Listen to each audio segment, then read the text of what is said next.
What if the NBA forced Michael Jordan to retire? Or what if Michael Jordan was suspended by the NBA for a year and him retiring was a cover-up? For this story to start, we have to head back to the 1986 NBA season and Jordan's second season in the league. In the 1986 season, Jordan broke his foot in the third game of the season and was forced to miss 64 games. Bulls, still being a mediocre team at the time, wanted to shut down Jordan for the season so they could get a better draft pick, aka tanking. Jordan, being the competitor that he is, accused the Bulls of tanking, and the Bulls were forced to play him in the final 15 games of the season, and Jordan led the Bulls to the playoffs barely with a record of, get this, 30-52. Yeah, this team was awful and still found themselves in the playoffs. The Celtics would sweep the Bulls in the series, but this is where Jordan would get the record 63 points in a playoff game, a record that still stands today. The reason I told you that story was to show that Jordan was a very, very competitive person, obviously. His competitiveness also carried into his second passion, gambling. Jordan loved gambling. He would gamble on basically everything he could. Card games, golf, or things that Jordan would gamble on. A famous example of how competitive Jordan was is with the Dream Team. Jordan lost in a match of ping pong to Christian Laettner. He then proceeded not talk to anyone for 2 days. He got a ping pong table in his room, practiced for 2 days, and then destroyed Laettner. Finally is an example where Jordan bet his teammates that his bags would come out first. He then proceeded to bribe the baggage handler so that his bags would come out first. That shows how crazy competitive this man was.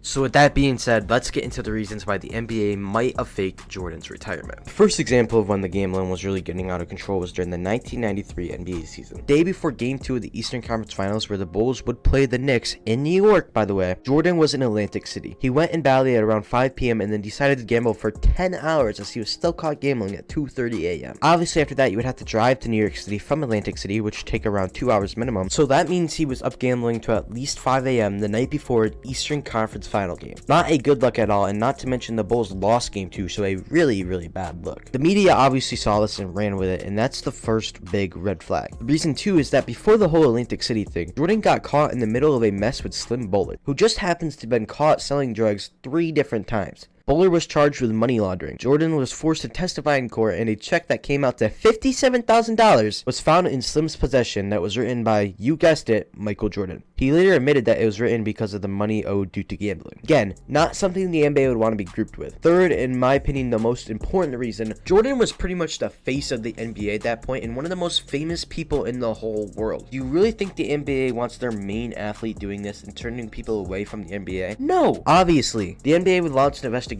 after a book release showing more of Jordan's gambling addiction. Then Jordan would quote retire and the NBA would close their case a few days later. Now listen to the retirement speech. Jordan says, if David Stern will let me back in the league. Why would David Stern have to let him back in the league? If he wasn't suspended and just retired, why wouldn't, if he wanted to come back in a year or two, why wouldn't the NBA let him in? He's their biggest athlete, their most popular athlete, and at that time, their greatest athlete to ever play the game. Why would Stern have to let you in unless they suspended you for something different? So now the question is, do I actually think this happened, or did he actually want to retire and play baseball? If you didn't know, the reason he wanted to play baseball was to honor his dad who wanted him to play baseball. But at the end of the day, all the evidence that I just showed, the book, the gambling with criminals, the Atlantic City incident, being the face of the NBA, and the retirement quote, it's not unlikely that the NBA would have suspended him. And instead of just suspending him and ruining his reputation even more, they covered it up by him retiring for a year so that he could go play baseball and honor his dad. I would personally say that I kind of believe this theory. I'd give it a 50-50 shot that it actually happened. Obviously, it is more likely that he just went to go play baseball to honor his dad, but with all the gambling incidents that had happened in the last year, the NBA wanted to distance themselves for Jordan for a decent amount of time. But let me know what you think. Do you think he was suspended and was covered up, or do you actually think he wanted to retire and play baseball? Thanks for watching this video. Like it if you liked it so it gets out to more people, and subscribe if you want to see more sports content. Peace.